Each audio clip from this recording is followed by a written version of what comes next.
All right. Welcome back to another episode of Raving Fans for Within here at Velosio.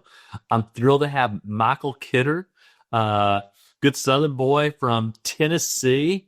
Michael's been here for about 18 months. The impact he's had on the business has been absolutely amazing. More importantly, the impact that he's had on his clients has been just absolutely incredible. So, Michael, why don't you take a few minutes to introduce yourself?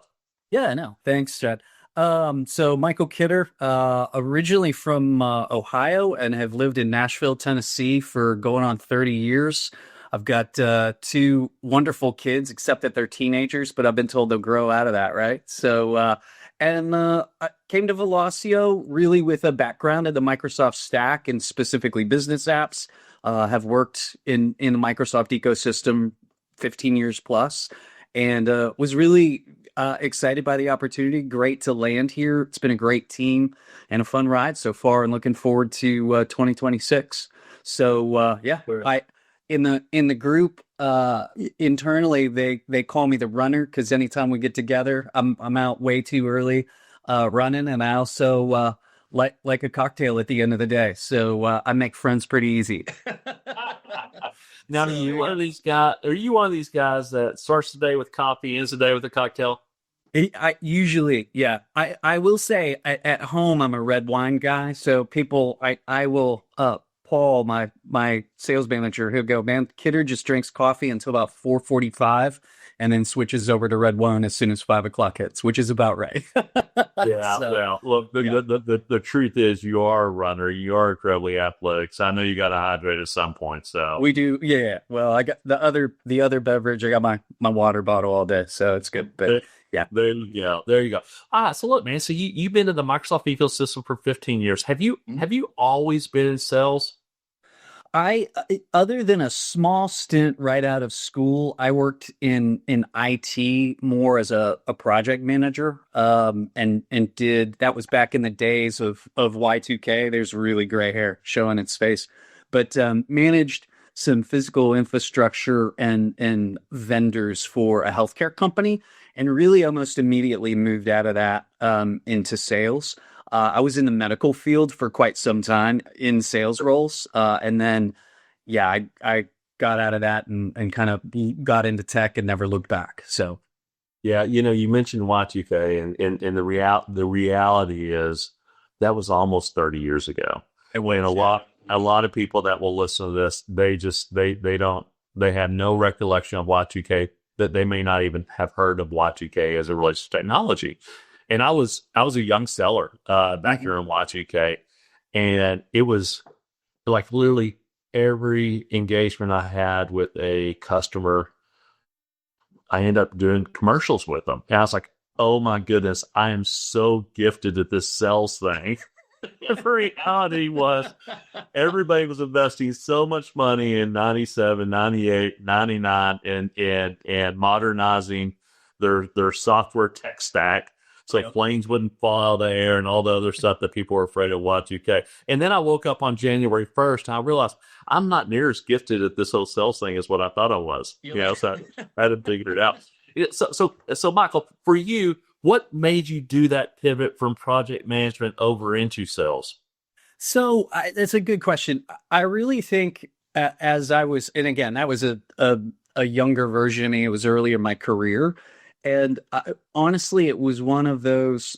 I was realizing I took the skills, I took the things I was good at, which was that people interaction. I really liked the solution, and I always tell people and for people maybe listening to this who are thinking about a career in sales, or they're thinking about, what's it look like to work in technology, maybe Microsoft specifically. I love what I'll call the boardroom. I love sitting in front of the customer, and we do it virtually many times, but I love sitting with customers, hearing their stories, hearing the problems that they have, and Yeah. working with them. And that may sound cliche, but it's really the part of sales that I love. And it's the same thing if you look at a lot of the other passions I have, like running. I'm actually a running coach. I don't get to use that a whole lot, but I have this real passion for interacting with people and kind of just providing guidance. And I always go, I'm not the star of the show in a client engagement. I'm really there to provide information, really give them, options and choices and help educate them about where they're trying to take, their business. And that's the part I loved. I love sitting and talking with people and hearing their stories. And so, and again, there's lots of other things in sales. There's always my dad would always make the joke. There's the part you get your salary for, and then there's the part you get to have fun, right? There's a lot of fun stuff in sales. It's also sometimes it's hard work, and can be frustrating when you lose a deal or things like that. But I realized I had the temperament to kind of take the ups and the downs, and the ups were a lot of fun. So that really was the part that I loved, and I would also say Velosio specifically, but I've been lucky to work, in other organizations that had great teams. I think technology consulting is unique in that there's nothing you kick, touch, taste. It's all people, right? And so when you're surrounded by great people, and whether that's in pre-sales or the technical folks actually delivering, it's fun to work with sharp people who are good at what they do, and it gives you a lot of I'll say confidence as a seller when man, I'm gonna kill it because of the people behind me, right? And that carries in. There's no way to fake that, right? I've unfortunately worked in some things. I won't name names. I was at a startup one time. We were selling smoke and mirrors, man. We were having to reinvent the product every 5 minutes. We didn't know what we were selling. That doesn't give you a lot of confidence as a seller. Whereas when you've got a great team delivering behind you, it's really good. So it's definitely one of my favorite parts is the people, both internal but also interacting with the clients. Yeah, so Michael, there's a lot of really good things that you said in there. One of them that well, maybe a couple of them I want to just double click on. The first one around just helping people solve problems. It's I don't know about you, Michael, but I have a lot of friends. The vast majority of them outside of my career are not in sales. Obviously I'm the only person in my family that's picked this profession. Mm-hmm. And I think a lot of them believe that, salespeople are really just more relationship, driven. And at the end of the day, and that was actually a true statement back in the day. It was a true statement back in the day. If somebody's going to invest money in something, having a relationship with somebody that they trust, what was important, and it's still important. Here's what I think is most important right now. I think organizations today are trying to partner with people that can help them solve business problems. And that's really the thing that you highlighted right out of the gate. That, that's my job. I'm there to help people solve complex and difficult business problems. We're in technology, and we're in the Microsoft ecosystem. So, we help, line up the Microsoft tech stack through our solution capabilities to have tremendous impact on organizations, helping them increase enterprise value by driving some business outcomes. So I think a lot of people would be surprised how important that really is in the sales profession. In particular, I think it's the most important thing right now, and that's a core value that we hold here at Velosio. The second thing is the ups and downs. There's you've heard me say there's peaks and valleys, and some days it feels like there's more valleys than peaks, and it is important to have the right temperament as well. Because nothing's linear in this profession we chose, right?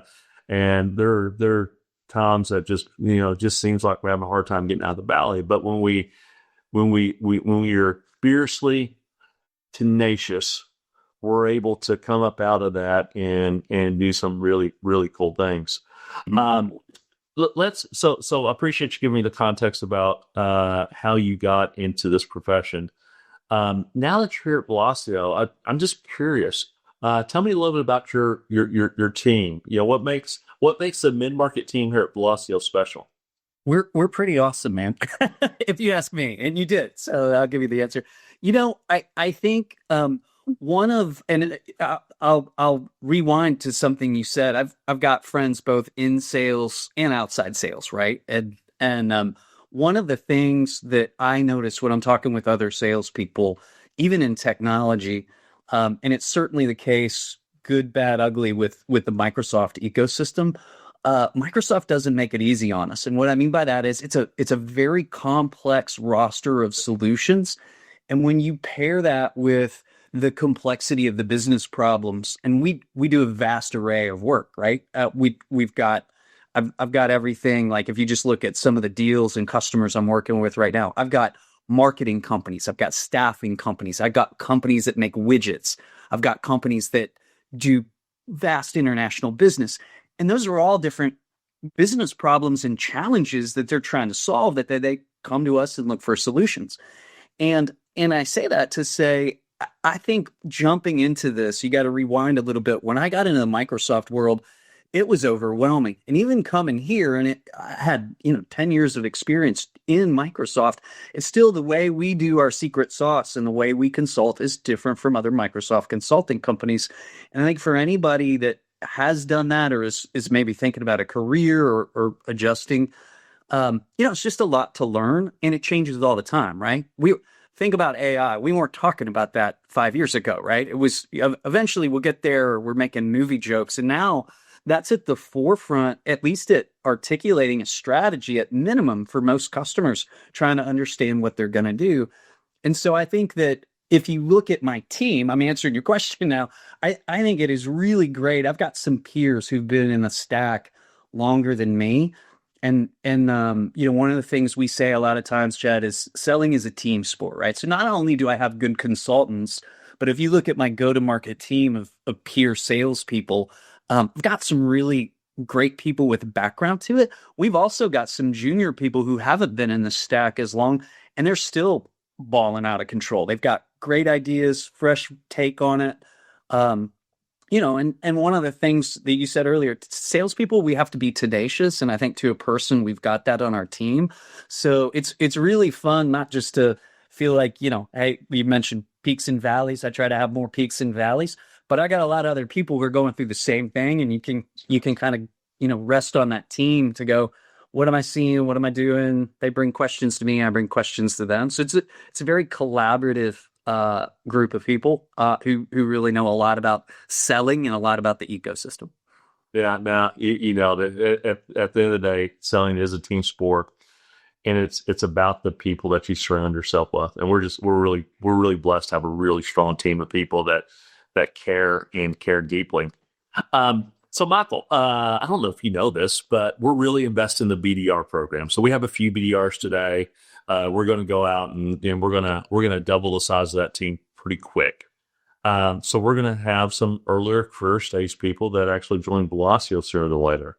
And looking back on your career, what is like one piece of advice that you would give an early career stage person that is wanting to go on the same journey that you've gone on? It's a great question. One of the things I have a really good. He's younger than me, but he's a great sales mentor. And one of the things when he was early in his career, he's been wildly successful. And one of the things we always talked about, and I think he wrote a book on it. Couldn't even make that up, Chad.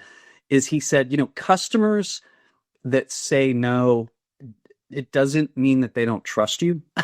And he kind of says it like that. And I think a lot of times, especially if maybe a newer salesperson comes from a high, turnover type of industry, or it's a product based kind of thing where if someone says no, it's hard line. I go, the thing about our industry is just because they say no today doesn't mean they're going to say no later. And I think if you provide value, maybe it's just the time we Paul, my direct supervisor, we always kind of make the joke, in sales, we think someone's just sitting around pushing send receive, waiting on us to send a contract to them, right? And so when that doesn't happen, we're like, oh my goodness, what went wrong? And it doesn't mean the wrong was on our side. Sometimes it is. But I think for people who are looking to get into this who are newer, I think, some of my best sales were customers that I reached out to. They said no, but it was that the timing was wrong or we're not ready to move. And being able to stay in front of them and consistently show up and deliver value, even if it's small, created a lasting impression in some of those people, and then they became customers. One of my biggest deals, it wasn't here at Velosio, but one of my best deals, and I mean best in that I created a deep customer relationship and a deep level of trust, was a guy that said no for 2 years. And I just kept coming back, providing information, whether it was an email or inviting him to webinars and things like that. And eventually I remember he called me up, like phone call, and was like, hey, I'm ready to talk and I got to do it now. He was like, I need you to show up. We got to talk. And so, I think learning that, and again, we talked about the ups and downs, learning to be consistent and realize, hey, don't, don't take a no personally, create an opportunity or an avenue to continue a conversation later. That's right. That's right. That's really, really good advice. That's really, really good advice. It really, it really highlights the amount of grit that you have and how much you would encourage people to develop that muscle early in their career stage. So look, we got like a minute left. So let's just do some rapid fire questions. Okay. Dog person or cat person? Dog. If you could have one food every single day, what would it be? Lobster. What's your Maybe favorite? steak. Maybe steak. It goes with that. You got to pick one. You said lobster. What's your favorite emoji? Oh, the sideways laugh where they're crying. Yep. Crying laugh. What are you secretly? No. What are you binge watching today? Oh gosh, I am behind the curve. I've got one episode left of Landman season 2, and I through the snow here in Nashville, I caught up like on half of season 2, like in 3 days over the weekend. So That's awesome. That's awesome. I love Landman. Okay. Binge question again. What is one series that you binge watched that was a secret that you don't want to share with people? oh man, that's good. Boy, that's tough. I and other younger people, if you haven't watched Sex in the City, that is totally me tip of the thing. But way back in the day, it was hilarious. But yes, brilliant writing set in New York. It's great stuff. That made me get me kicked off the podcast. I think that's a good one to end on. No, I've never watched Sex in the City.